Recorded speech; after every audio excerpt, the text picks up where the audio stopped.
man as he is thinks of himself as two. Thought creates the second one. Man thinks of himself as two. Thought creates the second one. The first is not created by thought. What is this two-ness in man? One, that man really is. Second, that he thinks himself to be. First, that he really is cannot be captured in thought. Is neither a product of thought, nor can thought know anything about it. Out of these two, the second one too has a life of its own.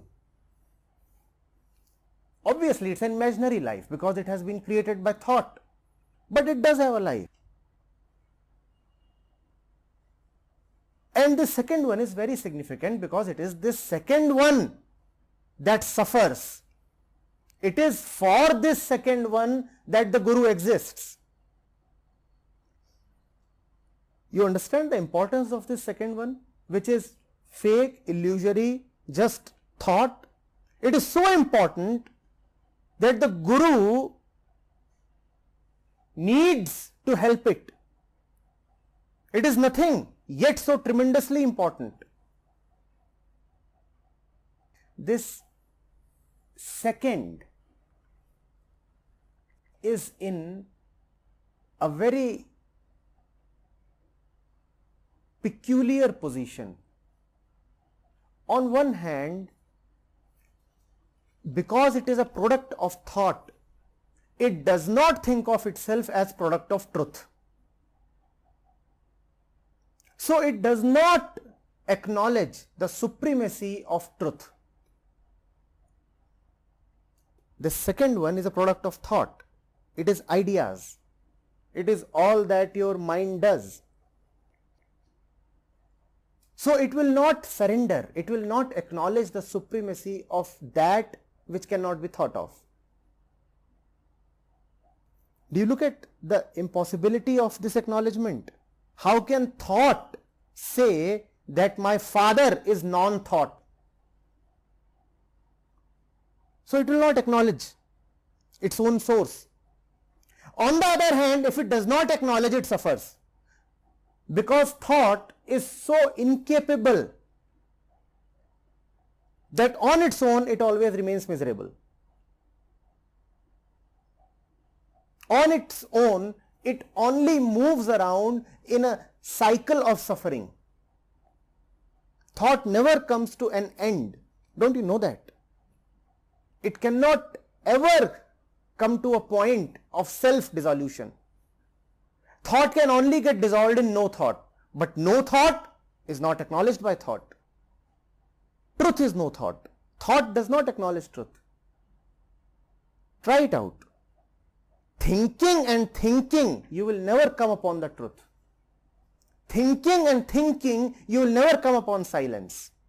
Thinking and thinking, you will never know love. Thought only begets and furthers more thought.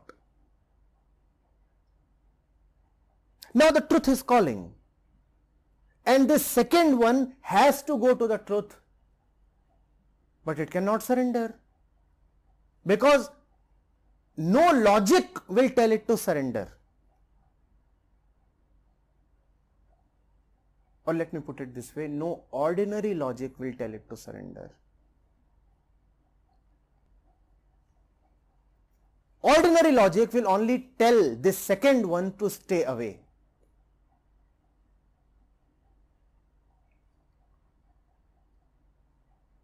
But mercifully, you are two, which means you are not only the second one, which means that you do have the capacity to operate from the first center also.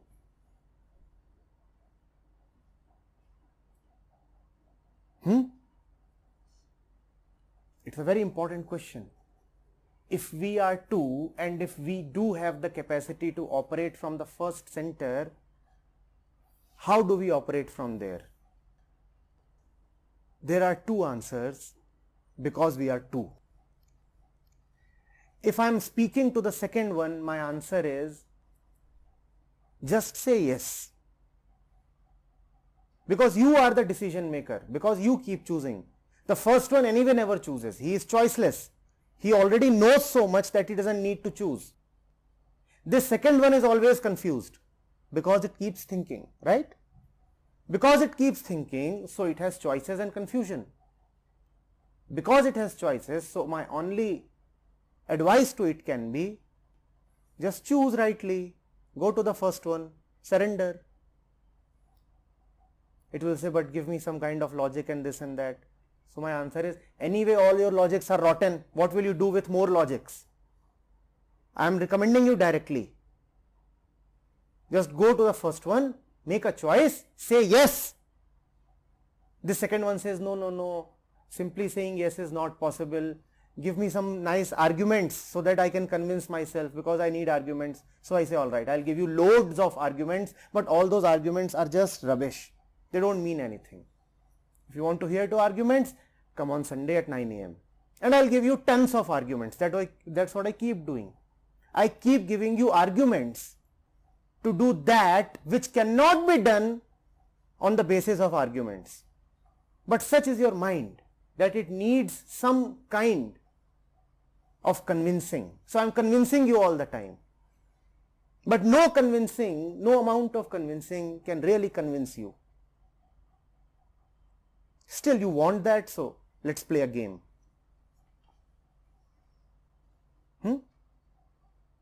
That is one way. Just say yes, and if you cannot just say yes, then take all these arguments and on the basis of these arguments say yes. This is one kind of an answer. The other answer is, you cannot say yes because you are born out of a no. So saying yes is outside your capacity. Saying yes too will happen only when somebody outside of you would be helping you. On your own, you don't even have the guts to say yes. On your own, you will never say yes. Your very existence is a no. To be born is ego. How can you say yes? You will be able to say yes only when an outside,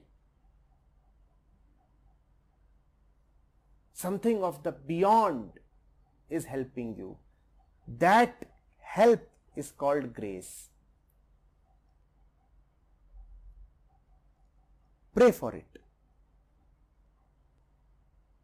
Let the mind pray.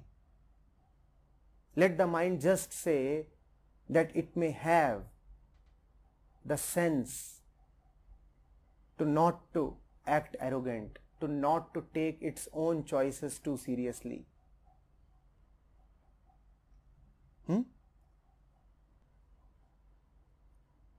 If your time has come, just say yes. If your time has yet not come, then pray that your time comes. This is the only method. These are the only two methods.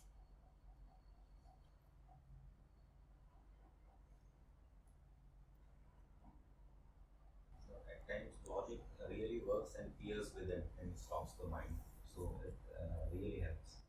It does not help at all, but you feel consoled. So it's all right. You being what you are, you require a lot of consolations. You see, at 9 a.m. itself, I can just say yes, but you require 4 hours. And at the end of the 4th hour, what do I say? Just say yes. Why did you make me spend so much of energy? I am saying the same thing that I was saying 4 years back as well. I have nothing new to say. But you want argument after argument. And if you think that my arguments are helping you, you are mistaken. It is something else that is helping you. Maybe my presence is helping you. My arguments don't help you. All these arguments are just consolations. They do not take you to the truth. They kind of assuage the mind. But ultimately, what helps you is grace, not these arguments. Even these arguments can penetrate you only when you open up, and you will not open up on your own. The same argument will appear deeply acceptable to one of you, and other one in the same setting can reject that argument. Now, why does one accept and why does the other one reject? Grace. Both are conditioned, beta. Both are conditioned. There is nobody who is not conditioned. So it is not out of their conditioning that they accept or reject. Out of conditioning, you can only reject. Acceptance cannot come out of conditioning. You will say, but sir, people are conditioned differently. People are conditioned differently, so they will find different reasons to reject. If people are conditioned differently, that does not mean that one will accept and one will reject because of their conditioning. No. You all are conditioned differently, so you will find different and diverse and various reasons to reject my arguments. If ever you happen to accept what I am saying, that will not happen because of your conditioning, that will happen because of grace. So pray. One of you will say, you know, what he is saying is not very logical. The other one will say, see how arrogant he is. The third one will say, why should we believe him? The fourth one will say, no, but this is not what my elders have taught me. The fifth one will say, oh, I am feeling so sleepy. You will have different reasons because you are conditioned differently. One day, suddenly, you may find yourself accepting. That day, not that you will have a new reason, actually, you will have no reason. You will be accepting unreasonably, and only when you are unreasonable, then you can accept. Otherwise, you will not be able to accept. That unreasonableness is not a property of thought, is not a matter of conditioning, is not a habit of the mind. It is something of the beyond, and it cannot come to you out of your doing. So, pray.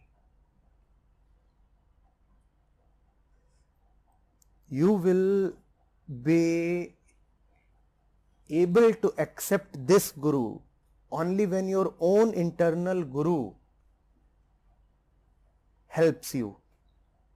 Ask your heart to help you. Only then I can help you.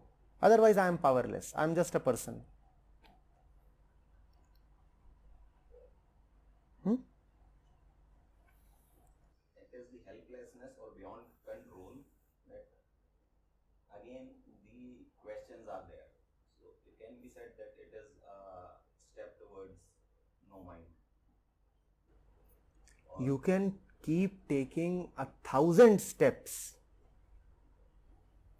but you will never be able to reach the boundary of the mind. With every step, you are only creating more mind, because every step is a movement, and mind is a creation of movements. Mind is movement itself. With more and more steps, you will only create more and more mind. It is not that you are reaching towards the end point or the boundary of mind. All of these are false models whosoever has given you. That there is mind and mind is like a room and one day you can reach the boundary of the room. No. The room itself is created by the movement of the mind. Kabir has put it so beautifully. दौड़त दौड़त दौड़िया जेती मन की दौड़, दौड़ दौड़ मन थक गया वस्तु ठौर की ठौर. The more you are moving, the more you are running, the more mind you are creating. It is a great fallacy to think that by moving you can move towards the center or towards the boundary. No, all your movement just creates more mind stuff, because movement is thought. What else is movement? Let nobody think that anything that you do can take you towards redemption. Stop and you reach. All of these are mere consolations that I am making gradual and steady progress. There is no gradual and steady progress. There is only gradual and steady consolation. And there are a lot of people who can give you consolations by telling you, now you have improved. Now from the first level of consciousness you have reached the third level of consciousness. So you are making some progress. All of that is rubbish. जब तक मेरे मन में question है किसी चीज को लेके और जब तक वो क्वेश्चन आंसर नहीं होता है तब तक वो फेथ वाली बात या यस वाली बात जबरदस्ती मैं ओढ़ लूंगा लेकिन वो पैदा नहीं होगा. No, you are very wrong, because no question is ever answered. Can say that questions disappear.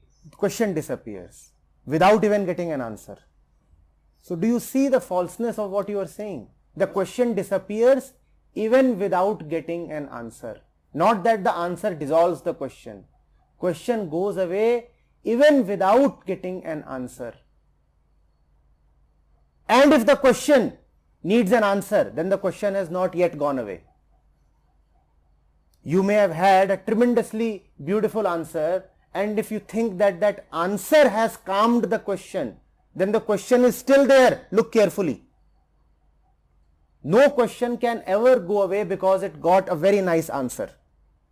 The question goes away only when the question just goes away. So do not say that I need answers, I need this, I need that. At times it happens. It is not a question of all that. If you are thinking of this time and that time, if you are thinking of getting more answers, if you are thinking in terms of situations, it only means that your time has not yet come. But because you must feel good about yourself, so you think that, sometimes my time comes, sometimes I feel all right, and other times I don't feel all right. No, it's not at all that way. It's not at all that way. It only means that you are as far away as you were at any other point in your journey. There has been zero movement.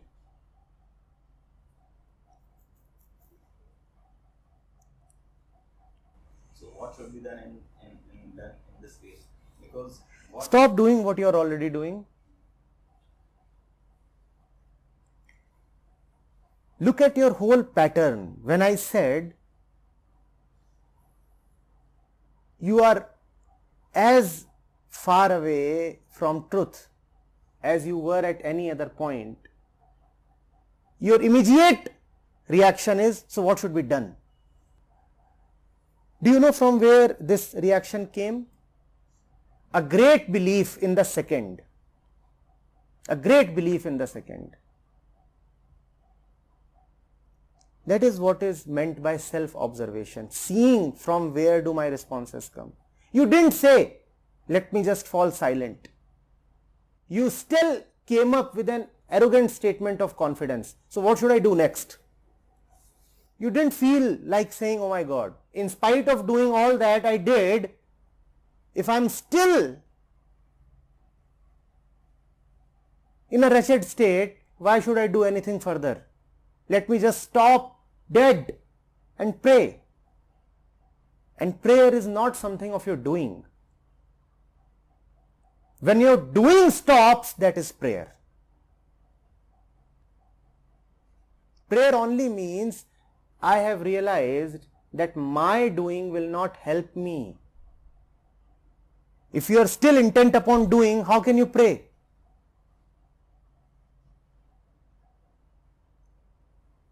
That is the thing with those who have been made to have a belief in methods.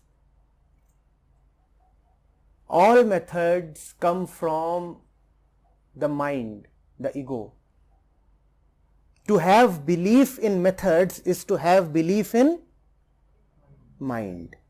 To have belief in methods is to have belief in the second.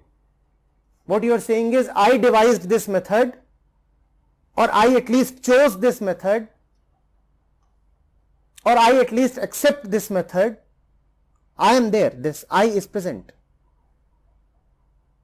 And this method that I am choosing or devising or accepting will help me get rid of the I. How can something that is a baby of the mind take you to the father of the mind? The method is a baby of the mind, it is a product of the mind. How can a product of the mind take you to the source of the mind? But you feel by doing some clever trick, I can silence the mind. If somebody can tell me some kind of kriya or some kind of vidhi or some kind of method, I can reach the truth. Great. It's like saying that by running within this room, you can start flying in the open sky. Don't you see where do all the methods come from? Where do the methods come from? And because of the obsession with methods, you are asking, so what should I do next? What is the next method? That is your real question. What is the next method? No method. Just fall down. Just drop dead. That is the method. These methods, or so at times it helps in the process of looking. Who will look? Who will look?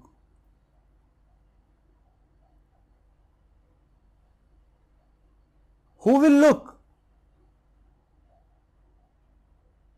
Can say it is the consciousness or awareness. What is consciousness and awareness? I said 1 and 2. Who will look? Does one ever not look? Yes, it looks. It is always looking. So who will look?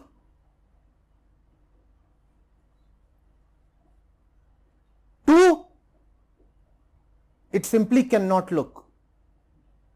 But your hope is that two remaining what it is, someday it will look. Two will never look. Two is blind. It is born blind, it will die blind.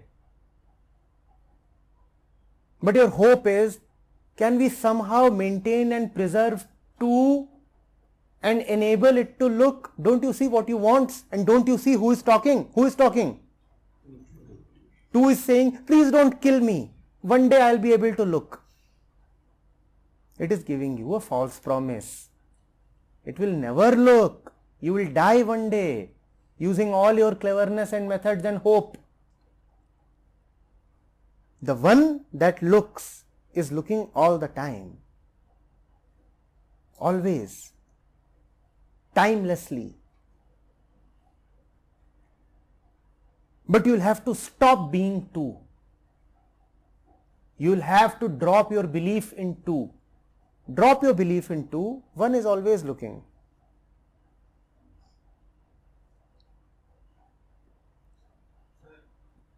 Till this age, I've always identified myself with two. Is it my cunningness which says that it will be a gradual drop? You have to understand the relationship between 1 and 2. 2 cannot exist without 1. What is 2 doing all the time? 2 is searching all the time. And what is 2 searching all the time? 1. So what do you mean by I have no idea of 1? What else are you doing all the time? What is all your restlessness for? What is all your restlessness for? And you are saying, but 1 I do not know, I am only 2. What is the only job of 2? What is 2 doing 24 hours of the day?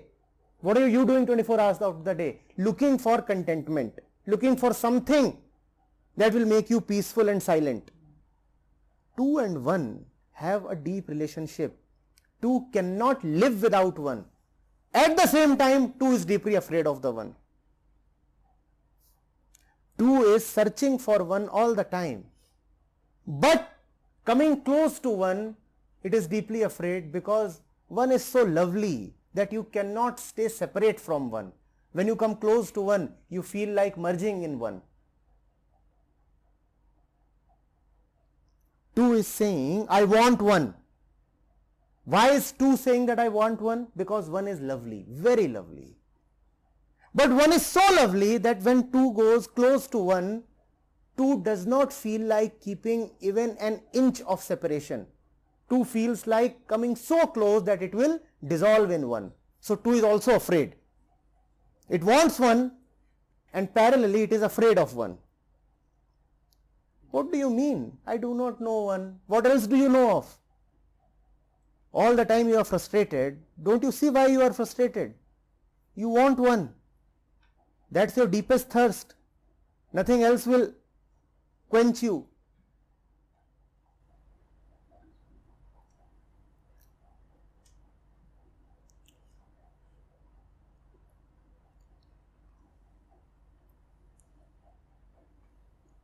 Like it helps. I just need to understand because everything is happening within two, right? It helps. But the help is not something of your doing. Understand this. Whatever will really help you will not be your doing. And whatever be your doing will never help you.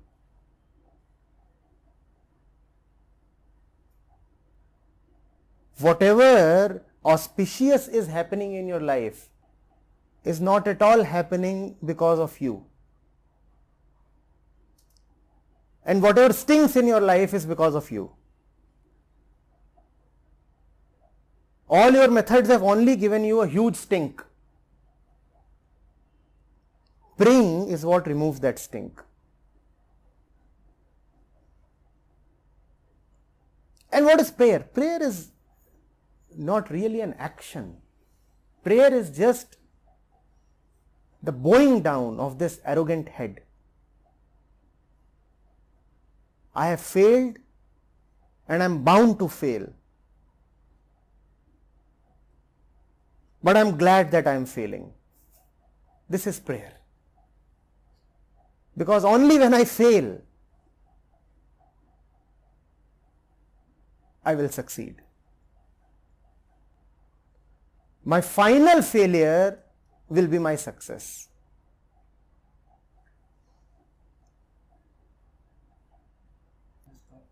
Coming to someone, feeling of pressure, these are all methods. They will not help you, but they will provide an environment in which a grace can fall upon you something. Because grace has already fallen upon you, so you come to Samvad. There is no way you can come to me without your inner truth helping you. It is extremely difficult to come to me. If you have come to me, you have already done something wonderful.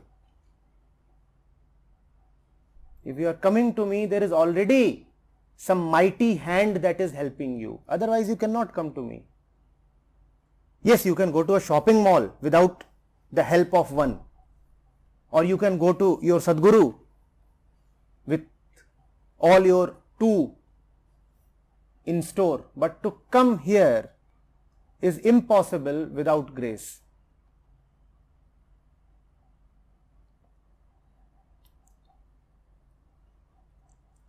This is not a method. You are not doing it. You are simply not a participant in all that which is happening here.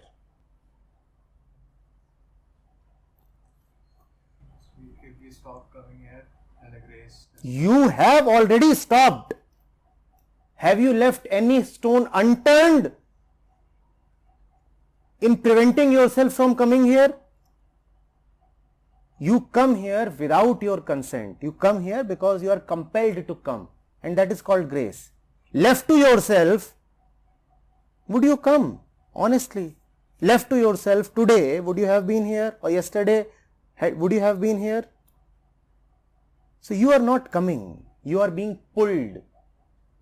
Let none of you be under the illusion that you come here walking on your 2 feet. You don't come here walking on your 2 feet. You are pulled. Left to yourself, you will never come. And left to yourself, you will always be desperate to come and yet never come.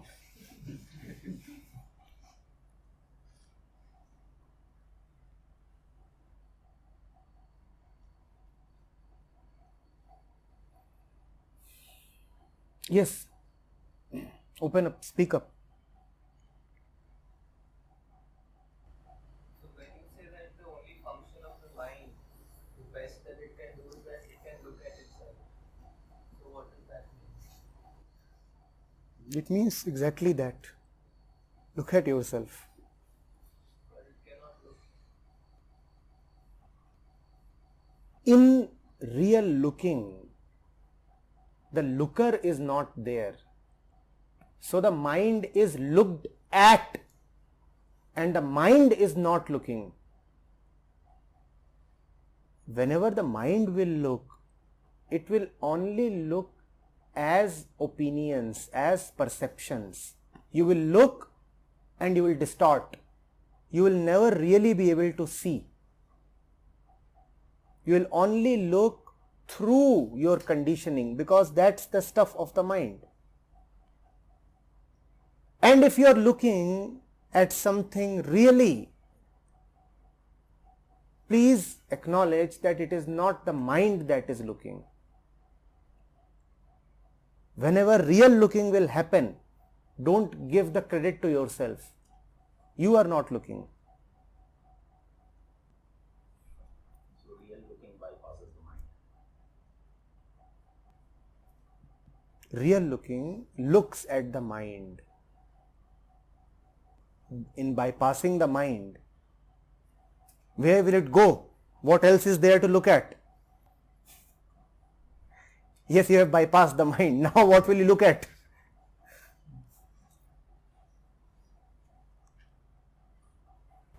वो सोचे जा रहा हूँ कुछ और एक के बाद एक घड़ी चल रही है विचार की, फिर उसके बाद अचानक से होश आता है, तो ये 2 से 1 में अचानक से कैसे आ गई, ये डिसरप्शन कैसे? No reason. If you somehow imagine up a reason, you will only want to repeat that reason. And in repeating that reason, the one who is repeating becomes all powerful. It is like now I have a button through which I can switch on and switch off. Switching on, I become faithful.